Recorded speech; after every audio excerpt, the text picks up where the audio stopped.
Aujourd'hui, mon chat passe son temps à tourner autour de moi en courant, je ne sais pas si tu l'entends? Non, j'entends rien du tout. Ah bon, bon alors ça va du coup, ça veut dire que ça ne sera pas sur l'enregistrement. Bonjour Mailleux. Salut Daoro. Aujourd'hui, on va parler de thèmes parce qu'on est à cette période charnière de fin de l'année, début de l'année suivante. Mmh. Mais avant de parler de thèmes pour l'année à venir, de faire le bilan de l'année passée, on va boire un petit peu de thé. Qu'est-ce que tu bois aujourd'hui? Je bois du Jucro, un thé que j'avais sûrement bu précédemment. Donc c'est un thé de Hadong en Corée du Sud, en l'occurrence celui-ci. J'ai un vague souvenir que la dernière fois que j'ai parlé du Jucro, j'ai dit que le Jucro c'était un lieu géographique. Alors pas du tout. C'est, une manière de produire le thé. Ok. C'est un thé plutôt vert ou c'est quoi? Donc c'est un thé noir, c'est l'un des rares, à ma connaissance, thés noirs de Corée du Sud. Il a la particularité d'avoir des notes très cacaotées, vanillées, quelque chose qu'on n'a pas forcément dans les thés d'habitude. Et particulièrement, il y a un maître de thé, je crois qu'ils appellent ça aussi là-bas, Mhm. qui est un spécialiste de ce jucro noir cacaoté, vraiment. Il pousse ça à l'extrême. Ouais. Si je dis pas de bêtises, celui-ci vient de cette manufacture. Ah, ok. Mais j'ai plus le paquet original en fait, donc je ne sais plus exactement. Donc du coup, les thés qui s'appellent Jucro sont des thés qui sont produits sous la rosée des bambous. Et j'ai pas d'autres informations que ça. Plutôt à l'ombre en fait. Apparemment, oui. Peut-être un principe assez proche du Gyokuro au Japon. Bon après, au Japon, ils recouvrent littéralement les théiers maintenant avec des toiles. Peut-être pas forcément la même méthode, mais si c'est des thés qui sont produits sous la rosée des bambous. Ouais, ils sont probablement pas en plein soleil quoi. Mais donc c'est un ouais, thé intéressant et très agréable en hiver, pas avec ce côté bah, ouais, cacaoté, vanillé. Et toi, qu'est-ce que tu vois? Aujourd'hui, je bois un Darjeeling. C'est le Red Thunder Gold. Waouh, attention.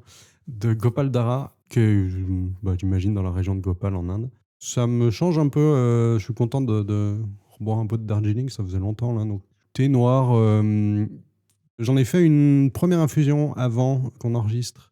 J'étais pas trop satisfait du goût. Je sais pas pourquoi. Peut-être parce que j'ai laissé infuser pas assez longtemps. Ou ouais, je trouve qu'il était très âpre et puis qu'il était vraiment un thé noir un peu sans rien pour lui. Puis là, cette deuxième infusion que je bois maintenant, je la trouve beaucoup plus fruitée. J'hésitais un peu avec floral, mais Ok. qui a plus de complexité dans le goût, puis du coup qui est bien plus agréable. Alors, est-ce que je le bois un peu moins chaud parce qu'il a eu plus le temps de refroidir, puis je sens mieux les arômes, je sais pas. La première infusion, quelle température tu le fais? Dans les deux cas, je l'ai fait à 95 degrés. Ok. La première infusion pendant 3 minutes, puis la deuxième infusion pendant 4. L'emballage dit entre 3 et 4 pour l'infusion de départ. Tu peux peut-être essayer, oui, de le faire moins chaud en première infusion. Ça va peut-être aider à éviter que les notes trop âpres, comme tu disais, sortent. Parce que les notes un peu fruitées, c'est des notes qui sont souvent un peu légères, littéralement légères dans le sens où elles ont tendance avec la chaleur à s'échapper plus vite. Et donc du coup, tu les ressens pas forcément. Hmm. Enfin, en tout cas, c'est ce qui me semble qu'on m'avait appris. Tu peux essayer de varier ça, ouais. Baisser la température, généralement, ça protège un peu ces notes plus légères et ça évite aux notes trop râpeuses comme ça de sortir.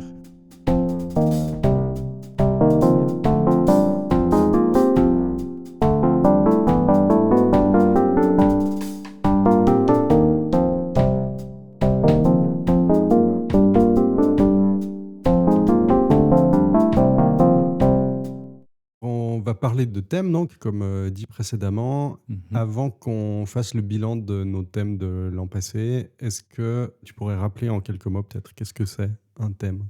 À contrario d'une résolution qui est souvent un but très défini, les trucs classiques, arrêter de fumer ou perdre X kilos, etc. L'idée du thème, c'est plutôt de choisir un mot ou une phrase qui va guider nos décisions dans l'année. Donc c'est plus une espèce de compas comparé à un but. Ce que ça permet, c'est une certaine flexibilité parce que quand on a un but précis, si on prend perdre 10 kilos et qu'on en a perdu 8 à la fin de l'année, ben on n'a pas atteint son but. Alors que si on prend le thème de la santé et qu'on a perdu 8 kilos et qu'on fait plus de sport, etc., ben en fait, on a atteint quelque chose de bien. Oui, il y a une satisfaction plutôt que la culpabilité de ne pas avoir fait assez. Voilà, et l'idée, c'est un peu d'avoir en arrière-plan dans sa tête ce thème pour nous aider à guider nos décisions pendant l'année. Ouais. On mettra les liens peut-être vers les premiers épisodes où on discute des thèmes et où c'est plus détaillé. Mhm. Et puis on a une vidéo qu'on remet à chaque fois qui est notre source, entre guillemets, pour la mise en place des thèmes. Et puis, je crois qu'il y a le site internet du Theme System, donc le système de thèmes, Ah oui, qui est aussi en ligne et puis qui propose une petite description en anglais, mais peut-être ça peut servir aussi. Commençons par le bilan. Tu avais choisi l'année de l'intentionnalité pour 2025. Ouais. Qu'est-ce qui en ressort c'est positif. J'ai toujours un peu ce côté où je me dis j'aurais pu faire plus. Et je sais qu'on se répète tous les ans à dire la même chose. C'est fou, hein, ouais. C'est assez fou qu'on se retrouve à répéter un peu cette partie-là. Ça veut dire que se satisfaire de ce qu'on a fait n'a pas l'air de rentrer dans notre cerveau. Mais en soi, c'est un bilan qui est positif. Et la raison pour laquelle j'ai cette partie de moi qui dit mais c'est pas si positif que ça, c'est parce que j'ai pas avancé dans certaines choses que je pensais que j'allais avancer plus. Mhm. Bon, je vais un peu détailler après, mais j'avais noté un peu ces 4, ce que j'avais appelé des axes, dans lesquels je voulais vraiment pratiquer ce côté d'intentionnalité. Il y avait la photographie, la santé, les revenus et les relations. Et moi, dans ma tête, je voulais avancer le plus possible la photographie. Au final, c'est pas celui qui a le plus avancé. Et de manière rigolote, c'est celui où j'avais mis justement des buts précis. Ok. Si dans la santé, il y avait un but précis parce que je voulais me remettre au vélo pour grimper une montagne qui est dernière chez mes parents, et il y avait un but précis et une date précise parce que ça avait lieu avec d'autres personnes. Mhm. Mais sinon, c'est les seuls autres buts avec des buts photos que j'avais qui étaient d'imprimer plus mes photos, principalement numériques parce que analogique, j'avais commencé depuis un petit moment. Et en fait, la partie numérique, je m'en suis occupé il y a une semaine et peut-être que je vais recevoir l'impression cette semaine, je ne sais pas trop. Et j'avais un peu dans l'idée, en termes de photographie aussi, de produire un petit zine Mhm. qui existe en numérique et qui n'existe toujours pas en physique. Et donc c'est un peu pour ça que j'ai cette sensation où j'avais mis plus de poids dans la partie photo, mais en fait, les deux choses qui ont le plus avancé, je dirais, cette année, c'était la partie santé, dans laquelle j'incluais toute la partie physique, santé mentale aussi, avec la méditation, c'est une des choses. Cette année, c'est l'année où j'ai été le plus consistant dans ma méditation. Ah, bien joué. Et c'est un peu une surprise. J'avais l'impression d'en avoir peu fait. Et en fait, factuellement, j'en ai peu fait, mais de manière plus consistante que ce que je pensais. Moins longtemps, mais plus régulièrement. Voilà.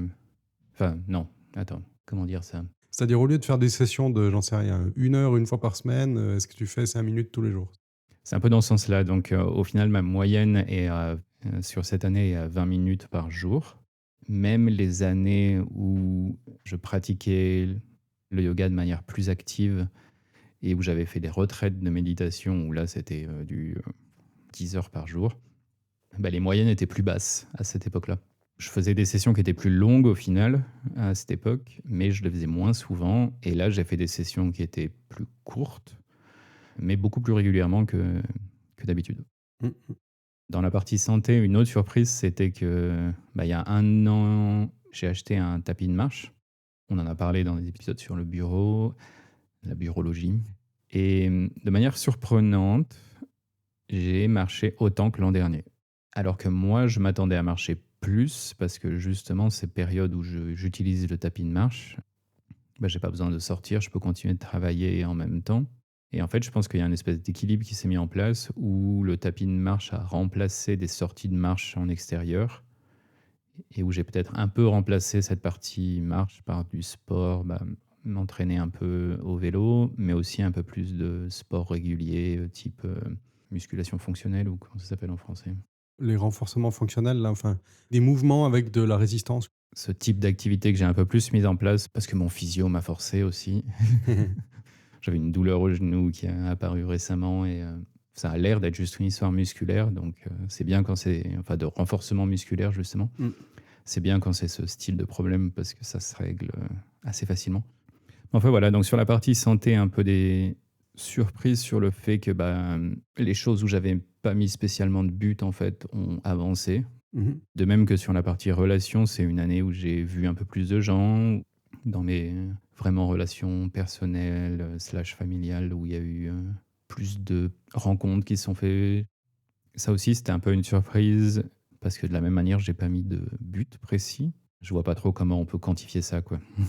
Quand tu avais défini le thème d'avoir plus d'intention sur le côté relationnel, est-ce que c'était quelque chose que tu avais en tête de voir plus régulièrement des gens ou d'essayer de dire oui plus facilement ou c'est juste arrivé comme ça enfin... J'avais en tête de développer un peu plus ça, donc en termes de rencontres, oui, voir plus les gens que je connais déjà et rencontrer des nouvelles personnes. C'est quelque chose que tu as aussi activement cherché à faire plutôt que d'attendre qu'on vienne te chercher, par exemple? Qu'est-ce qui a changé là-dessus? Mmh.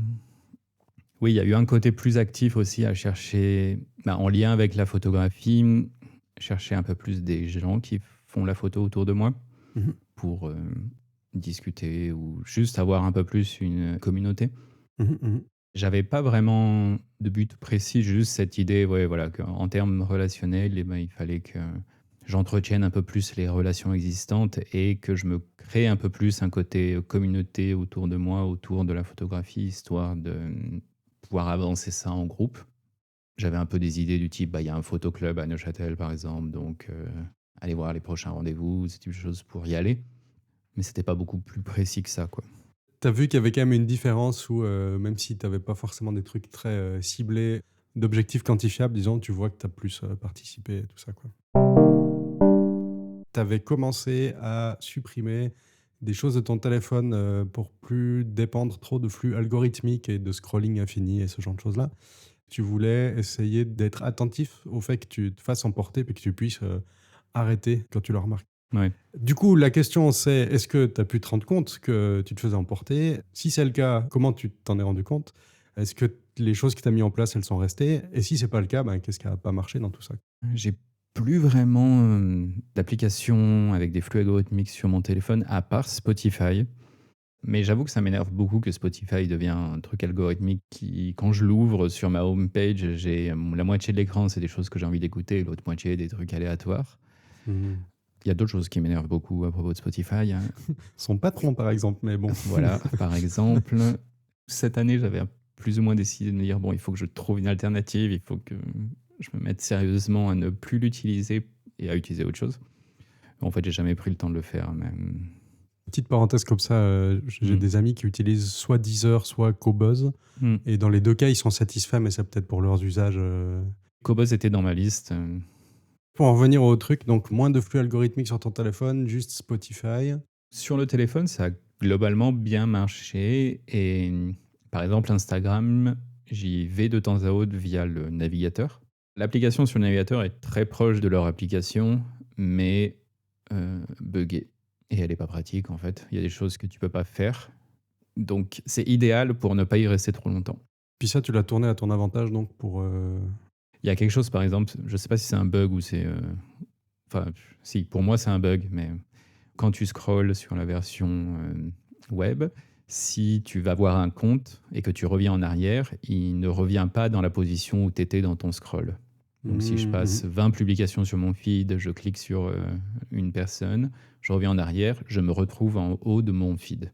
Ouais, il faut de nouveau redéfiler le truc. Il faut de nouveau redéfiler. Et en fait, c'est parfait parce que j'ai pas envie de redéfiler, quoi. Surtout si j'étais loin.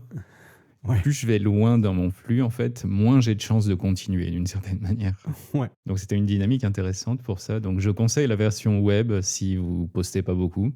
En l'occurrence, cette année, j'ai très peu posté. Bon, j'ai de plus en plus de mal à utiliser les réseaux sociaux de manière générale et à poster sur les réseaux sociaux, en fait. J'ai de moins en moins envie, surtout d'un point de vue éthique. Donc cette partie-là, ça a bien marché. Ce qui a moins bien marché, c'est YouTube.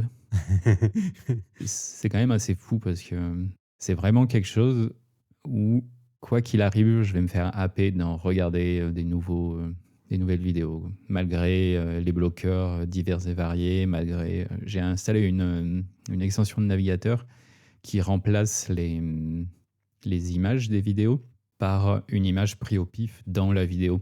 Donc ça les rend beaucoup moins intéressantes visuellement et tu te bases que sur le titre. Donc il faut que le titre soit vraiment bien et intéressant. Ouais, mais quand même, quoi. Et malgré ça, en fait, Est-ce que tu as essayé un front-end pour YouTube, mais qui soit pas développé par YouTube? j'en ai essayé quelques-uns, ouais. Ils fonctionnent assez mal, je trouve. Ah, Et même pour regarder les vidéos que je suis, je trouve ça pas idéal. C'était pas dur de pas y aller. Le problème, c'est qu'une fois que j'y suis, c'est fini. donc là, t'as pas trop le choix si tu veux que ça marche. J'y vais pas quand je suis en train de travailler ou je type de choses ou quand je fais autre chose. Quand je fais autre chose, j'ai vraiment tendance à ne pas y aller du tout. Si j'ai un break de 5 minutes ou quelque chose comme ça, j'ai même pas l'idée d'y aller en fait. C'est juste que quand j'y vais volontairement, c'est là où c'est beaucoup trop facile de me faire happer. Tu regardes pas juste la vidéo de 10 minutes de ce que la personne a posté, après tu vas en regarder 5 autres derrière, ou juste personne n'a posté de trucs donc tu pourrais fermer, mais ah, il y a cette petite vidéo intéressante, enfin, qui attire ton attention donc tu vas cliquer dessus et puis c'est vrai. Ouais, c'est un peu ça. Et puis j'en ajoute pas mal dans mon application de liste de lecture. Et Mm. donc en fait, je passe beaucoup de temps, pas forcément sur YouTube, mais à quand même regarder des vidéos YouTube. Et j'ai essayé des bloqueurs qui bloqueraient les recommandations aussi à la fin des vidéos ou ce type de choses. Mais en fait, il y a la plupart, ils marchent pas très bien. Ou alors c'est YouTube qui passe son temps à changer les choses. Ah, je pense, ouais. C'est un peu un côté qui est toujours un peu problématique, on va dire. Je pense que tu n'as pas le choix, c'est d'utiliser un truc qui te permettrait d'afficher que les vidéos auxquelles tu es abonné, et puis faire des recherches, et puis c'est tout. Mais ouais, dur à mettre en place, quoi. Courage! Merci. À part YouTube te fait remporter pendant longtemps par des trucs, est-ce que ça a globalement diminué ou est-ce que c'est un peu pareil, c'est juste que c'est YouTube au lieu que ce soit les autres? Non, ça a globalement diminué. Les phases où je passais un peu d'un site à l'autre, ou ce type de choses, j'ai l'impression que ça diminue aussi. Ce que j'ai toujours du mal, c'est avoir très peu d'onglets ouverts sur mon navigateur. J'ai tendance à vraiment ouvrir énormément de choses. Je prends pas le temps d'aller fermer ce qui sert plus à rien après avoir fait la tâche en fait. Et donc il y a un peu des choses comme ça qui s'accumulent et puis après tu sais plus trop où t'es ou ce type de choses. Je perds un peu de temps avec ça. J'ai l'impression que c'est pas autant qu'avant. Qu'est-ce que tu as choisi comme thème pour l'année à venir? C'est encore un tout petit peu flou parce que on enregistre plus tôt que d'habitude. C'est vrai. Mais justement pour résoudre entre guillemets ce côté où les buts précis ont pas trop marché, j'aimerais plutôt me diriger vers systématiser les choses. J'ai pas encore trouvé un bon mot ou juste une phrase que j'aime bien. Je compte conserver ce côté d'intentionnalité. Mmh. J'ai l'impression que des cycles de 2 ans, moi, ça me correspond assez bien. Le dernier thème que j'avais, digestion, pareil, je l'ai gardé 2 ans aussi. Et là, quand j'ai vraiment fait un peu la revue de cette année et que je me suis un peu demandé ce qui résonnait le plus, le côté d'intentionnalité était toujours très présent. Mais ce que j'aimerais, c'est me diriger plus vers une systématisation. Je mets un peu des guillemets autour de ça, donc plus un côté système plutôt que d'avoir des buts. Ouais. Pour la photographie, par exemple, ça veut dire, bah, au lieu d'avoir un but précis de plusieurs zines dans l'année, ça va être, ben, il faut que je touche à ma photographie tous les jours pendant une demi-heure. Et donc, plus mettre en place ce système de dire, c'est 30 minutes par jour et c'est tout. Si j'ai fait 30 minutes, je suis content, j'ai avancé quelque chose. Parce que je me suis rendu compte dans cette année que les moments où justement je fonctionnais comme ça, pas forcément à me dire demain je vais forcément travailler sur trier mes photos par exemple, mais plutôt de me dire bah, je me lève, je bois mon thé, j'écris quelques notes et puis je prends 30 minutes pour faire quelque chose en lien avec la photographie. Mmh. C'était dans ces moments-là où en fait je trouvais que les choses avançaient le plus. Donc ça, c'est quelque chose que j'ai mis en place un peu là en fin d'année, début novembre, je crois, dans ces eaux-là. Et c'est vrai que là, il y a vraiment quelque chose qui a ouais, une meilleure dynamique sur ça, quoi. Plus l'impression d'avancer, même si c'est à chaque fois très peu. Il y a vraiment oui, ce côté ouais, d'inertie de ben, les choses avancent petit à petit, petit à petit, petit à petit, et ça devient de plus en plus gros, en fait, au lieu de se dire ah, j'ai cet énorme truc à faire et de ne pas le faire. Là, je vois bien l'analogie avec la lecture de livres, par exemple. Mmh. C'est d'ailleurs toi qui m'avais donné l'astuce il y a plusieurs années, hein. Si j'aborde ça façon, j'aimerais lire ce livre et du coup prendre du temps pour le lire, mais en fait j'arrive jamais, puis ça avance pas, puis effectivement je lis peu. Alors que si je me dis: «Je vais simplement lire, 5 minutes tous les soirs en allant me coucher ou au réveil», alors déjà en fait souvent c'est pas 5 minutes, c'est plutôt 10 ou 15 parce qu'une fois que j'ai commencé, voilà. Et c'est plus court que de passer, une soirée complète à lire un bouquin, sauf que ça arrive tout le temps. Donc au final, c'est en faisant des petits bouts comme ça que je lis beaucoup plus. Ouais. C'est beaucoup plus facile à faire. L'accumulation sur la durée est aussi beaucoup plus grosse que d'avoir un gros bloc, à faire, une fois de temps en temps et qui se fait pas du coup parce que c'est trop dur à se mettre dedans, tu pas l'habitude, enfin. Puis c'est assez compatible avec, le fait d'avoir un travail aussi. Mmh. Parce que j'ai pas forcément une demi-journée à dédier uniquement, à la photo. Par contre, j'ai assez facilement des petits blocs de temps, que ce soit le matin avant de travailler ou le soir après, par exemple. Et là, c'est beaucoup plus facile de mettre un peu ces petits blocs en place. Là, tu parles beaucoup de photos que tu aimerais, systématiser, mais est-ce qu'il y a d'autres choses, aussi qui sont concernées par ça? Donc dans la santé, il y aurait le fait de continuer, à méditer et à, faire plus de sport. Via la pression familiale, d'une certaine manière, je me suis retrouvé à être inscrit à un semi-marathon, donc il faut que je m'entraîne. Parce qu'on est d'accord que tu te considères pas comme, une personne qui court? Pas vraiment, non, j'ai un peu cette, fantaisie de ça a l'air bien et puis j'ai un peu en fait, j'ai eu des phases dans ma vie où du jour au lendemain, je me disais: «Allez, je vais aller courir» et pendant 2 semaines, 3 semaines, voire plus dans certains cas, je crois que la plus longue que j'ai fait, c'est 3 mois où je suis allé courir, plusieurs fois par semaine. Mmh. Là, on est vraiment plus sur un côté de ce but un peu extrême, m'attire. Courir un semi-marathon, c'est pas extrême, extrême, hein. Il y a bien plus extrême évidemment en course, mais quand on démarre de rien, c'est extrême. Et j'ai un peu, ouais, c'est pas attirance, c'est fascination, voilà, c'est ça. Pour les courses longue distance, en fait. Je me suis dit: «Bah, allez, je vais le faire». Ouais. J'ai l'impression que dans le cadre du sport, c'est un peu plus, utile d'avoir un but précis. Le semi-marathon, c'est presque un but intermédiaire, en fait. Si ça me plaît de courir, évidemment, mais j'aimerais sur le long terme potentiellement courir des distances beaucoup plus grandes. Mais c'est bien d'avoir cet objectif-là du semi-marathon parce que ça te enfin, il y a quand même une date, fixe parce que tu peux pas le repousser d'un mois, il a lieu à ce moment-là, voilà. Tu peux pas aller courir, demain et que ce soit à chaque fois demain et tu y vas jamais, tu vois? Mmh. Parce que sinon, bah, tu pourras pas participer, ou tu devras abandonner ou voilà. Là, ben, tu sais un peu, il y a un peu cette pression de la date quand même de: «Faut que je sorte, faut que j'aille courir aujourd'hui», Et je trouve qu'avec le sport, moi, ça marche bien. C'est une motivation qui marche bien. C'est marrant que ça marche peut-être mieux avec le sport qu'avec, je sais pas, peut-être la photo ou mais c'est peut-être ça aussi, tu pas de date pour sortir ton zine. Est-ce que ça changerait? Bah, j'avais tenté d'en mettre, mais en fait, c'est pas une obligation, c'est moi qui mets une obligation et donc sur ce genre de choses, j'ai l'impression que avoir plutôt une approche qui est j'essaie de trouver un mot depuis une semaine et j'arrive absolument pas à le trouver, mais je sais qu'il existe. Avoir cette approche de mettre en place un système et une régularité, je pense que ça me permettra d'aller beaucoup plus loin que de mettre un peu des buts arbitraires. Mmh mh, mmh.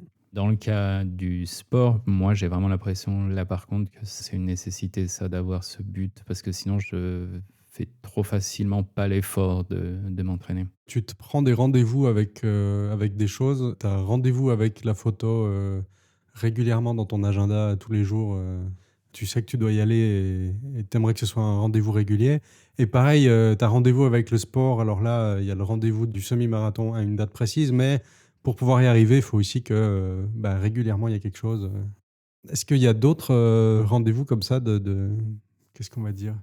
Un contexte aussi, qui te favorise de faire des choses ou? Mais rendez-vous, c'est un terme intéressant, j'y avais pas pensé. Je viens de le noter. Sur la photo, j'ai commencé à aller au photo club local, justement, qui a lieu tous les mois. Je sais pas si ça va durer très longtemps, dans le sens où la dynamique générale n'est pas encore très claire pour moi. Et est-ce que cette dynamique de ce club-là va m'intéresser? Ah bah dynamique aussi, c'est un mot-clé pas mal. Tu mets en place une dynamique plutôt qu'une liste de tâches. Oui, c'est vrai. Mon but dans la photo et ce genre de choses, et ce côté communauté, c'est de créer une communauté qui un peu me pousse ou me porte à créer. Mm. Donc si c'est pas le cas avec le photoclub, bah, puis j'irai chercher autre chose en termes de communauté, quoi. Dans les autres axes, parce que là on a parlé photo et santé, donc j'avais toujours revenus et relations. Là, j'ai pas vraiment de choses précises auxquelles j'ai pensé en termes de systématisation. Dans la partie revenus, c'est peut-être de plus intentionnellement travailler dans mon travail salarié. Mhm. J'ai un peu cette tendance à travailler un peu en automatique, Ok. de pas forcément être intentionnel dans ce que je fais. Et j'ai l'impression que je perds du temps autour de ça, où je me retrouve du coup à faire une journée sans trop réaliser que j'ai fait une journée et à être un peu moins satisfait, enfin pas satisfait à la fin de ma journée. Ok. Et je pense que là, apporter ben, plus d'intentionnalité là-dedans, ça va aussi aider, mais je ne sais pas encore à quoi ça va ressembler. Ouais.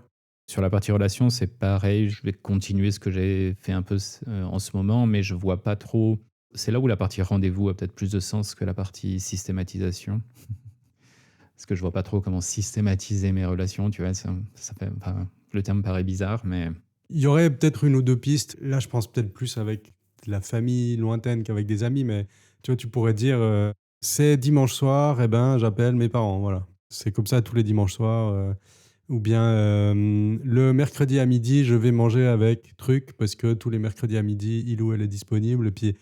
Mais à part ça, je vois pas ce qui peut être plus systématique que ça, effectivement. ouais, voilà. Donc c'est comme c'est déjà un peu quelque chose que j'ai commencé à faire. Je pense qu'il va pas y avoir de choses beaucoup plus précises autour de ça, à moins que je me rende compte que j'ai commencé à arrêter de le faire justement. Si tu fais déjà attention à la photo, le sport et éventuellement un petit peu la manière de prévoir tes journées de travail, ça fait déjà ben, beaucoup. Hmm. Et que si tu rajoutes encore de la réflexion exprès sur d'autres choses, ça fait un peu trop en même temps. Tout en faisant un peu gaffe quand même de pas laisser tomber les relations. Hmm. Tu vois, il n'y a pas besoin de travailler pour améliorer. Tu vois, c'est juste maintenir et puis voilà. C'est ça. Il y a beaucoup de choses en simultané, c'est assez vrai. Là, ça reste un peu dans la continuité de cette année. C'est pas non plus un peu une remise en place de choses de zéro. Mhm. C'est la raison pour laquelle ce côté systématisation m'est venu en tête, parce que quand j'ai que à suivre un système, quel qu'il soit, j'ai pas de réflexion à avoir, en fait, d'une certaine manière. Alors, c'est évidemment pas tout à fait vrai, mais il y a un peu cette idée de me dire, il faut que je choisisse un système, je mets des guillemets autour, Mhm. puis je l'applique bêtement pendant un certain temps, et puis je fais une revue de est-ce que c'était utile, est-ce que j'apprécie ce système ou pas, et puis on évolue comme ça. C'est un peu ce que j'ai fait en priorité avec la photo, là, de me prendre ce que j'ai fait dans l'année, de voir un peu les meilleures périodes, on va dire, et de dire bah, pourquoi est-ce que ces périodes étaient mieux comparées aux autres. Et c'est parce que bah, je faisais ça. Donc c'est un peu cette partie-là qui a l'air d'être le plus important. Donc c'est ça qu'on va systématiser. Merci pour toutes ces infos sur ton thème et puis je te souhaite du succès pour l'année à venir. Merci. On parlera de mon thème dans l'épisode suivant. On va séparer ça en deux, donc on se retrouve tout prochainement pour la suite. Et justement, où est-ce qu'on peut nous retrouver? Principalement sur notre site, tâche avec un s-2-t.fm. Donc de là, il y a tous les épisodes écoutables directement sur le site, et puis tous les liens vers nos différents réseaux sociaux, YouTube aussi, liens pour récupérer le podcast directement dans votre application de podcast sur votre téléphone ou autre. Si cet épisode vous a intéressé, n'hésitez pas à le partager à d'autres personnes qui pourraient être intéressées par ça, et à mettre des étoiles ou des pouces vers le haut. Puis donc oui, prochain épisode sur ton thème. Bonne journée à tout le monde et puis à tout bientôt. Ouais, à plus, ciao.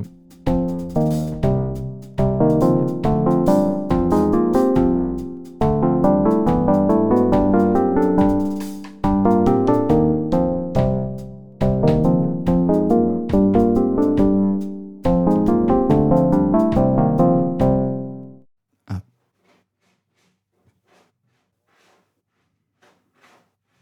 alors, je vais attendre qu'il ait fini quand même pour te répondre.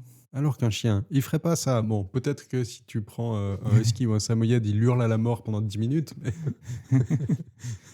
Ouais, voilà, c'est surtout parce qu'on a la litière dans le bureau, quoi. Mais c'est le seul endroit où on peut la mettre vraiment.